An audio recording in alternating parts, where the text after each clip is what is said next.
ما عبدناهم أعوذ بالله من الشيطان الرجيم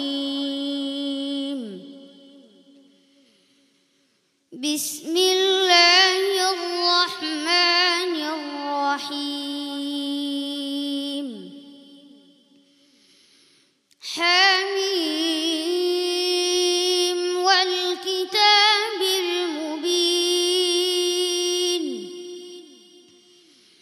إنا جعلناه قرآنا عربيا لعلكم تعقلون وإنه في أم الكتاب لدينا لعلي حكيم أفنضرب عنكم الذكر صفحا أن كنتم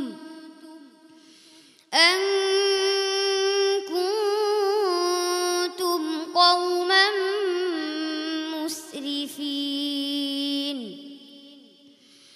وكم أرسلنا من نبي في الأولين وما يأتيهم من نبي إلا كانوا به يستهزئون فأهلكنا أشد منهم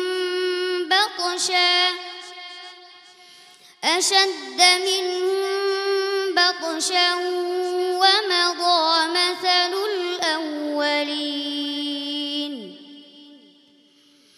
ولئن سألتهم من خلق السماوات والأرض ليقولن خلقهن العزيز العليم الذي جعل لكم الأرض مهدا وجعل لكم فيها سبلا لعلكم تهتدون والذي نزل من السماء ماء بقدر فأنشرنا به بلدة ميتا كذلك تخرجون حسبك صدق الله العظيم صدق الله مولانا العظيم মাশাআল্লাহ সালমান আল মাহমুদ সিলেটের প্রতিযোগী তার ব্যাপারে তো প্রশংসার কোনো অন্ত নেই সম্মানিত বিচারক মণ্ডলীর কণ্ঠে। প্রিয় দর্শক, আজকের পারফরমেন্স নিয়ে আমি একটু মন্তব্য করতে চাই সম্মানিত বিচারক মণ্ডলীর সাথে। আপনারা তো খুব প্রশংসা করেন সালমান আল মাহমুদের, কিন্তু আমার কি মনে হয় জানেন, যে একজন বুজুর্গ মানুষ একান্তে সাধনা করছে মহান রব্বুল আলামিনের, সেই বুজুর্গ তেলাওয়াত করলে যেমন শোনা যেত, সালমান আল মাহমুদের তেলাওয়াত আমার কাছে তেমন লাগে, তেমনি রুহানি খোরাক পাই আমি। আপনারা কি বলবেন? বয়সে ছোট, কিন্তু তেলাওয়াতের ওজন, তেলাওয়াতের মাপ সেই বড়দের মতো। যে ছোট অবস্থায় এই বড়দের তেলাওয়াত করা একটা কঠিন বিষয়, কিন্তু সেই কঠিনকে সে সহজভাবে সাধনা করেছে। মোহতারাম নাজমুল হাসান, ওর যে তেলাওয়াতের সুরটা, এই সুরের মধ্যে অনেক বেশি সুর, নাড়াচাড়াটা কম, কিন্তু ব্যাপারটা খুব কঠিন যে সুরে সে পড়ে। আমরা প্রত্যেক পর্বেই বলি যে আসলে ও খুব কঠিন একটা সুর বেছে নিয়েছে। গত পর্বের চেয়ে তার তেলাওয়াত আমার কাছে ভালো মনে হয়েছে। আলহামদুলিল্লাহ, আমি তোমার মঙ্গল কামনা করি।